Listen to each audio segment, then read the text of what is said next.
Halo semuanya, terima kasih sudah mengklik video ini. Uangnya kok cepet banget habis sih? Perasaan kemarin masih ada deh. Kemana ya uangnya?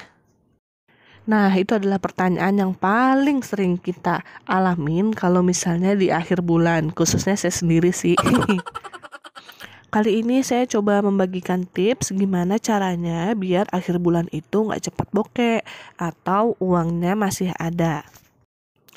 Di sini kita sama-sama belajar ya teman-teman. Saya juga baru memulai. Kalau misalnya ada saran atau kritik boleh tulis di kolom komentar ya. Buat teman-teman semua, semoga kita diberikan kesehatan dan bagi yang kurang sehat, semoga segera diangkat penyakitnya. Amin. Oke, untuk yang pertama adalah catat budget bulanan. Ini termasuk hal yang penting ya teman-teman. Jadi setiap bulan kalau misalnya sudah dapat gaji, kita bisa langsung membagikan gaji itu sesuai dengan kebutuhan bulanan kita. Nah, contohnya kalau misalnya ibu rumah tangga itu kayak belanja bulanan, beli susu, pampers, nabung, dan lain-lain. Untuk budget sendiri, setiap orang itu berbeda ya teman-teman, tergantung kebutuhan tiap bulannya.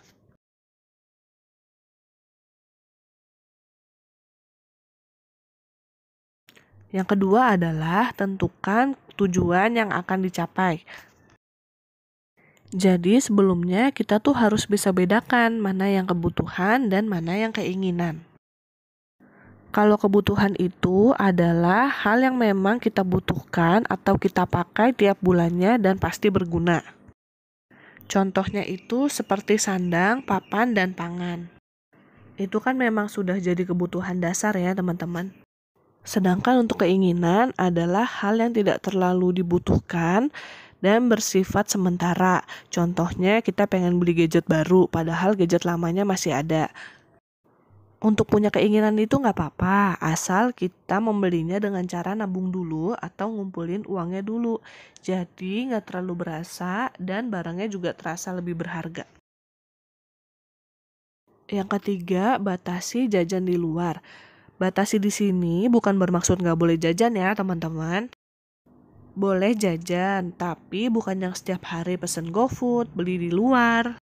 Coba deh bikin sendiri akan lebih hemat dan lebih sehat.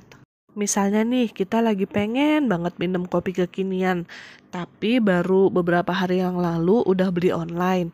Nah, kita coba bisa bikin sendiri di rumah, beli yang instan aja, walaupun nggak sama rasanya, tapi seenggaknya bisa menahan atau ngerem jajan di luar dulu.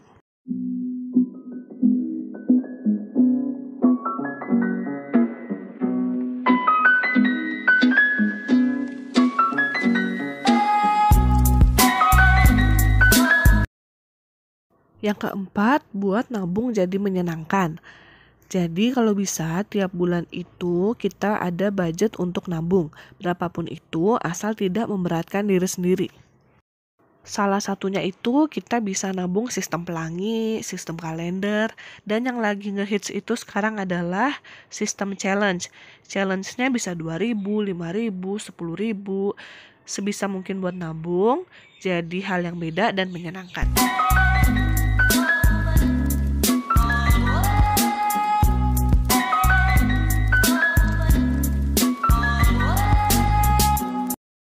Selanjutnya adalah catat pengeluaran.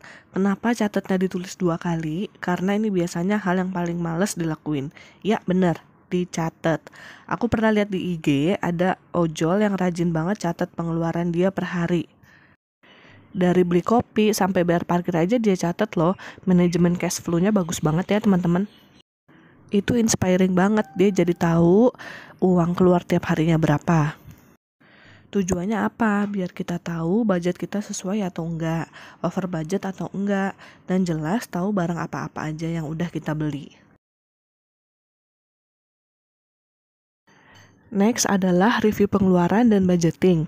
Kita bisa bandingkan tiap bulan pengeluaran sesuai atau tidak dengan pemasukan kita. Kalau uang gaji tiap bulan masih habis aja atau bokeh terus tiap akhir bulan, berarti harus introspeksi diri. Mungkin dengan gaya hidup kita, suka jajan di luar, beli makanan online, ataupun belanja online yang berlebihan. Ingat ya teman-teman, kita tidak boleh sampai besar pasak daripada tiang, besar pengeluaran daripada pendapatan. Terakhir dan yang paling penting menurut saya, kurangi berpikir saat habis gajian, merasa uang masih banyak. Masih ada uang nih. Oh iya, kan tadi masih ada kembalian beli yang tadi. Masih bisa nih buat beli ini itu, masih cukup kok uangnya. Please ilangin berpikir kayak gitu, karena nggak akan terasa lama-lama kita mengeluarkan uang yang banyak dan jadi pemborosan. Kita akan menyadari setelah di tengah bulan kalau uang yang seharusnya sudah dibudgetkan dari awal untuk kebutuhan, tapi udah nggak ada. Atau berkurang tidak sesuai budget. Jadi kita harus menghilangkan pemikiran boros seperti itu. Habis gajian langsung kita bagi-bagikan uangnya sesuai budget bulanan yang udah kita buat sebelumnya.